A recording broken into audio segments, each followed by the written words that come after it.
আলহামদুলিল্লাহ। আজকে একটা কথা নিয়ে আসছি। মুসলমানের আবার কিসের কথা? চুপ থাকো। এত কিসের কথা? খেয়ে পরে বেঁচে আছো এটাই তো ঢের। কেলিয়ে গেছে তাতে কি? হুজুর কেল্লালে ক্ষতি কি? হুজুর মানুষ চুপ থাকো। বড় কথা না বলে আল্লাহর কথা ডাকো। অবিচার ওসব একটু হয়ে যায়।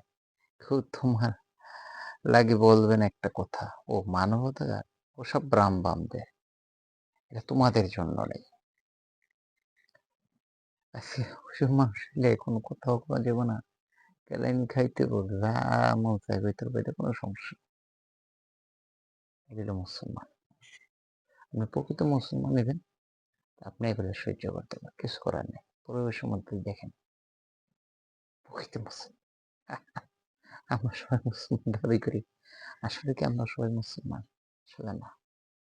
আমরা শরিয়া চাই না। শরিয়া যারা বিরোধিতা করে তাদের পক্ষে থাকি। আমরা ইসলামের কিছু চাই না। কিন্তু ইসলাম মানে ওই থানভীর রহমতুল্লাহ একটা ঘটনার মতন। থানভীর রহমতুল্লাহ একটা ঘটনার মধ্যে মুসলমান আসে একটা কিতাব আছে। এটার মধ্যে ঘটনার মধ্যে উনি বলছে যে এক লোক আইসা বলতেছে যে, "দেখেন আমার কপালের মধ্যে একটা বাঘ আছে দেইখা দেন।" এখন জেদ্দা রাখতে গেছে। সে কইছে, "ঠিক আছে আইকা দিমু।" ১ম একটা সুই দিয়ে গুতাইছে। ট্যাটু করতে তখন ফুড়া করে করতেছে। বলতেছে, "এটা কি আঁকতেছেন? লেজ আঁকতেছে।" "দূর হবে এত কথা। লেজ ছাড়া বাঘ আনা কওয়া হয়?" আচ্ছা। তারপর আবার একটা ফুড়াইছে। "কি আঁকতেছেন? পা।" "পা ছাড়া বাঘ আনা হয়?" তার পা ছাড়া দিয়ে দেন। তারপর দিতেছে কয়, "কি আঁকতেছেন?" "পিঠ আঁকতেছেন।" "পিঠ ছাড়া না হয়?" তারপর কি আঁকতেছেন? কয়, "মাথা আঁকতেছি।" "মাথা ছাড়া হয় না?" "হয় কেন মুখটা কেন পিড়েছেন?" "মুখ।" "মুখ ছাড়া হয় না?" কয়, "তোমার টেটু আঁকা লাগবে না, তুমি বাসা যাও না।" এখন বর্তমান মানুষের ইসলাম এই অবস্থা হইছে, এখন কোন জায়গায় ইসলাম দরকার নাই। কোন জায়গায় ইসলাম দরকার নাই। ইসলাম এই অবস্থা আনতে এই অবস্থা আনছে যে মইরে গেলে খালি জানাজাটা হয়, সেইটুকু একটু দেয়।